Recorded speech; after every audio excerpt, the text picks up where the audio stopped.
सुबह की हल्की किरणें जैसे ही बड़े घर की खिड़कियों पर पड़ी, पूरा आंगन एक नई रोशनी में नहा उठा। गृह प्रवेश की सारी रस्में रात में ही पूरी हो चुकी थीं, और चौक में रखी कलश की हल्की सुगंध अभी भी हवा में घुली थी। घर में अजीब सा मिलाजुला माहौल था, कहीं संतोष, कहीं राहत, और कहीं छुपी छुपी जलन। अहाना के मायके लौटने की चर्चा से पोल्टू, पिसिमोनी और चाची जी के चेहरे पर वैसे तो उदासी दिख रही थी, लेकिन अंदर ही अंदर उन्हें एक अनकही राहत महसूस हो रही थी। उन्हें लगता था कि अहाना का इस घर में रहना घर की बहुओं के लिए सवाल और मुसीबतें खड़ी कर देगा, लेकिन दूसरी तरफ पूरा घर खुशियों से भरा था। दुर्गा देवी, जो घर की सबसे बड़ी और सम्मानित महिला थीं, आज किसी माँ की तरह भावुक थीं। उनकी आंखों में चमक थी, क्योंकि उन्हें पता था कि अहाना अब इस घर की रौनक बनने वाली है। अर्जुन के चेहरे पर भी एक शरारती सी मुस्कान थी। शायद वो खुद भी नहीं समझ पाया था कि कब अहाना के आने से उसके जीवन में नई हलचल शुरू हो गई है। मगर इस सारी खुशी के बीच अहाना के दिल में एक तूफान छुपा था, क्योंकि आज से सिर्फ एक दिन बाद उसका वह इंटरव्यू है।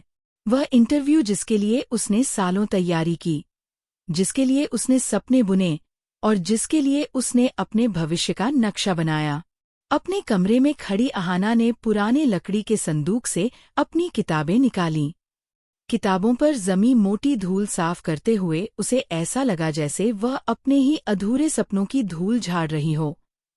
हर पन्ना उसे याद दिला रहा था कि शादी, जिम्मेदारियां, नए रिश्ते, इन सबके बीच कहीं वह खुद को भूल न जाए। लेकिन उसके मन में एक डर भी था। क्या वह इस बड़े, जिम्मेदारियों से भरे घर में पढ़ाई कर पाएगी? क्या उसे वह वक्त मिल पाएगा जिसकी इस इंटरव्यू को जरूरत है? क्या वह अपने सपनों को सच कर पाएगी या सब रस्मों में दब जाएंगे?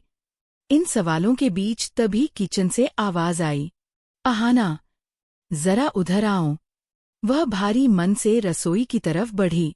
रसोई में पहले से ही तीनों बहुएं खाना बनाने में लगी थीं। कढ़ाई में तेल की खड़क, बर्तनों की आवाज, दाल का उबलना, इन सबके बीच अहाना मन ही मन अपने सपनों को बचाने की कोशिश कर रही थी।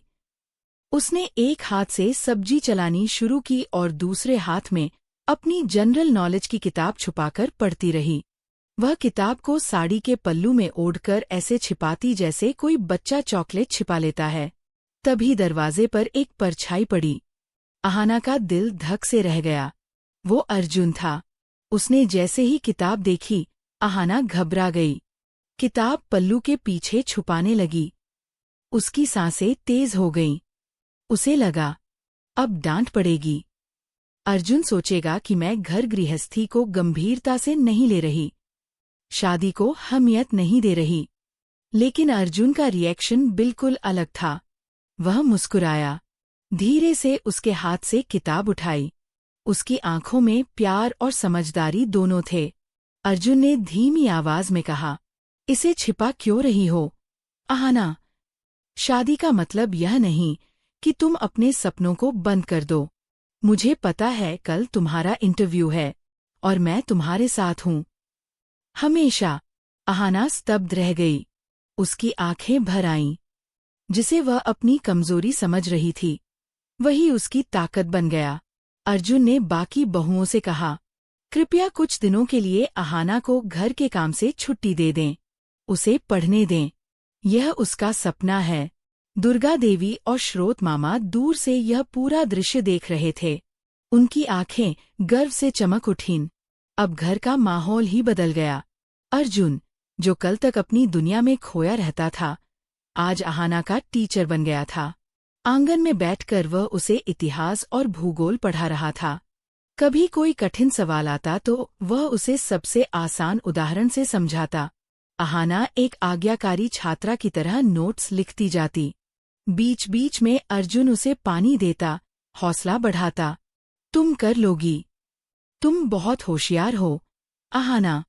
श्रोत मामा और दुर्गा देवी के चेहरे पर संतोष था। उन्हें लग रहा था कि दोनों बच्चों का रिश्ता अब मजबूत हो रहा है। दोनों एक दूसरे के सहारे बन रहे हैं। लेकिन हर कहानी में ट्विस्ट जरूरी होता है। पर्दे के पीछे पोल्टू खड़ा यह सब देख रहा था। उसके चेहरे पर चिंता की लकीरें थीं। उसे अर्जुन और अहाना की बढ़ती नजदीकियों से जलन हो रही थी।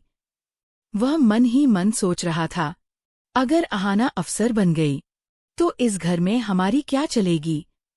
बाकी बहुएं भी उसका साथ देने लगेंगी। हमें तो कोई पूछेगा ही नहीं। पोल्टू भागता हुआ पिसिमोनी के पास गया और बातों में नमक मिर्च लगाकर बोला, गजब हो गया पिसिमोनी। अर्जुन तो उस महारानी को IAS बनाने चला है। पिसिमोनी का चेहरा देखते देखते अंगार बन गया। वह गुस्से से फट पड़ी।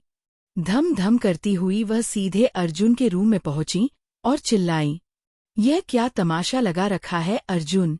घर में काम का पहाड़ पड़ा है और तुम यहाँ स्कूल खोल कर बैठ गए हो। और यहीं से कहानी का असली तूफान शुरू होता है।